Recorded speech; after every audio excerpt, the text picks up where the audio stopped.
آج کل عجیب معاملہ ہے، کسی کے ہاتھ پر بیعت کر لو اسے گھر میں لے کر آ جاتے ہیں، یہ ہمارے پیر صاحب ہیں، ان سے تو کوئی پردہ نہیں ہے۔ کیوں؟ یہ پیر ہے یا ہجڑا ہے؟ اس کو کسی قسم کی شاہوانی نظر نہیں ملی، تم نے اس سے پردہ ختم کر دیا۔ اور خدا کے بندے، حضرت رسول اللہ کا گھر تھا، رسول اللہ کی حرم، حضور کی عزت سیدہ ام سلمہ ام المؤمنین رضی اللہ عنہ تشریف فرما ہے، ساتھ ایک اور بیوی ہے، نابینا صحابی عبداللہ ابن ام مکتوم آئے، جس کے لیے قرآن میں انجاءہ الاعمی کی آیت اتری ہے، وہ شریف النسب آیا جس کے لیے اللہ نے اس کی تائید فرمائی، آنکھوں سے نابینا وہ آئے، حضور پاک نے فرمایا احتجبا منہ، اس سے پردہ کرو۔ وہ عورتیں ام المؤمنین کہنے لگی یا رسول اللہ مسئلہ سمجھا دیں، وہ کیا نابینا نہیں ہے؟ فرمایا افہم یوان، اگر اس کی آنکھیں نہیں ہیں تو تمہاری بھی نہیں ہے، جب تمہاری آنکھیں ہیں تم دیکھو گے یہ بھی بدنظری ہے، تم پردہ کرو۔ اور آج تو ایک شیخ اور پیر کی بیعت کر کے اسے گھر میں لے آتا ہے، میں کہتا ہوں اس پیر کی بوتھی بھی جوتی کے قابل ہے جو اس طرح کے گناہ پر بھی خاموش رہتا ہے۔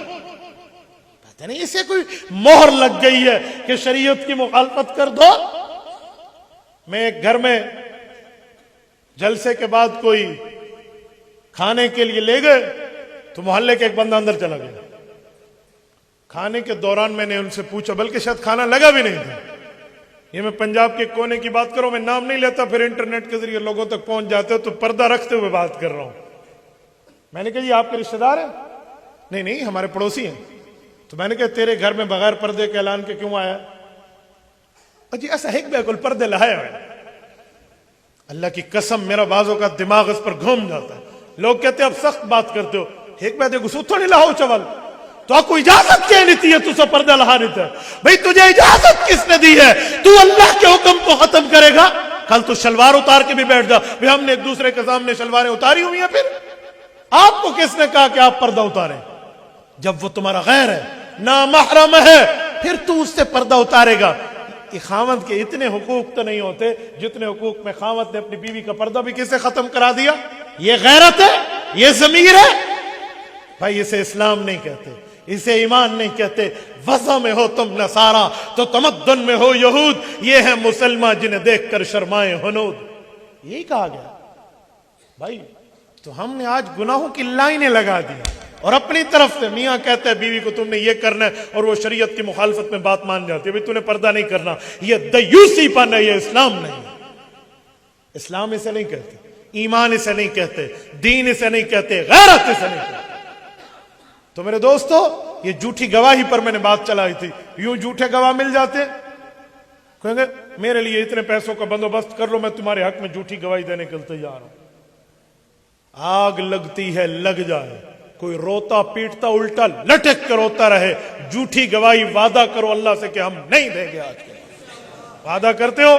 جتنے دوست بیٹھے ہیں میں تم سے اس بات کا عہد لیتا ہوں، اللہ کے گھر میں ہاتھ کھڑا کر کے وعدہ کرو کہ کوئی جتنا مجبور کرے، جتنا فورس کرے، جتنی باتیں کرے، جھوٹی گواہی ہمارے حق میں دو، ہم جھوٹی گواہی نہیں دیں گے۔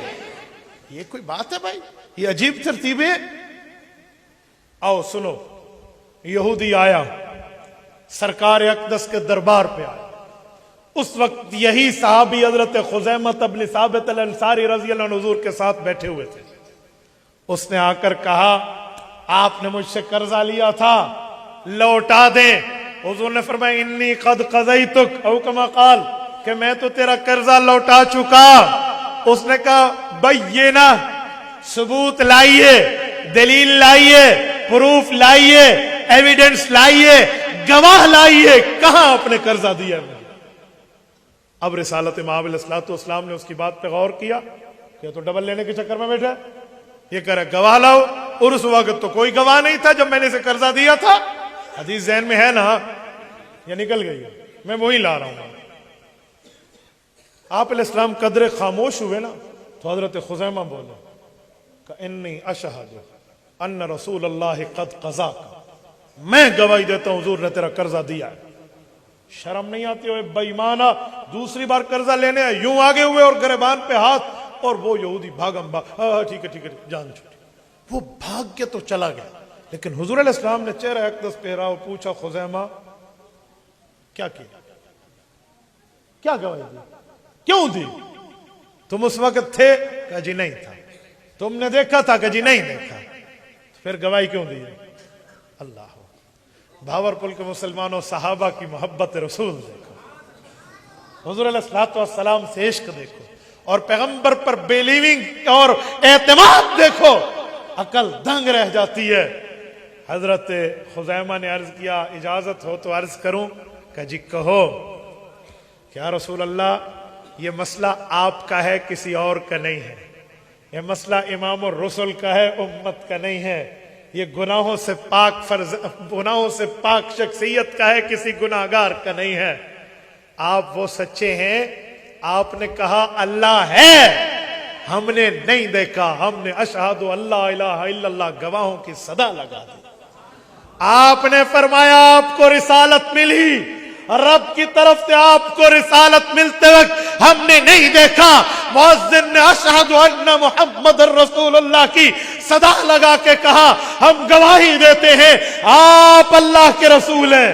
آپ نے فرمایا جنت ہے، دوزخ ہے، جنات ہیں، فرشتے ہیں، صریف الاقلام ہے، عرش ہے، کرسی ہے، سدرۃ المنتہا ہے، 7 آسمان ہے، رف رف قالین ہے، سفر ہے، آپ تک جبرائیل آیات لے کر آتا ہے۔ یہ سب کچھ یؤمنون بالغیب، ہم نے بن دیکھے گواہی دی، بن دیکھے تصدیق کی، بن دیکھے اس کے تسلیم کرنے کا اعلان کیا۔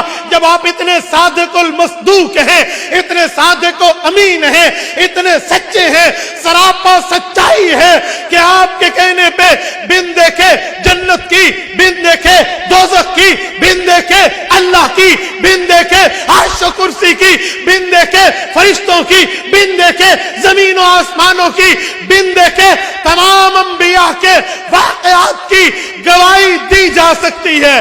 تو جب آپ فرماتے آپ نے قرضہ دیا تو ہم بن دیکھے آپ کے حق میں گواہی کیوں نہ دیں؟ یا رسول اللہ میری بھی عرض ہے۔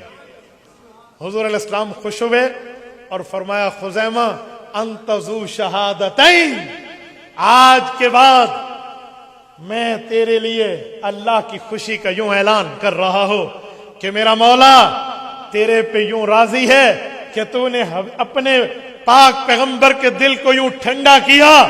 رب نے فرمایا دنیا کا ایک بندہ جب گواہی دے گا وہ ایک شمار ہوگا، خزیمہ تیرے لیے خصوصی اعزاز ہے، جب تو گواہی دے گا تو ڈبل شمار ہوگا،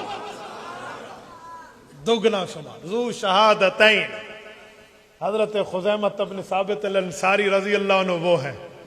حضرت زید بن ثابت نے جب اعتراض کیا کہ دوسرا گواہ، کہا جی یاد تو سب کو ہے، ایک شرط تو پوری، کہا جی دوسرا، تو جو دوسرا مشورہ بیٹھا انہوں نے کہا خزیمہ کو جانتے نہیں ہو، یہ تو وہ ہے جس کے لیے ڈبل گواہوں کی شرط میرے پاک پیغمبر نے رکھ دی تھی، اب خزیمہ اکیلا آیت لایا ہے گواہی ڈبل کے برابر۔ یہ آیات آج بھی قرآن کا حصہ ہے۔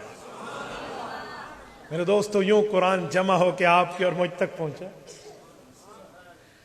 یوں جمع ہو کر آیا اور ان بچوں نے پڑھا، مبارکباد کے مستحق ہیں۔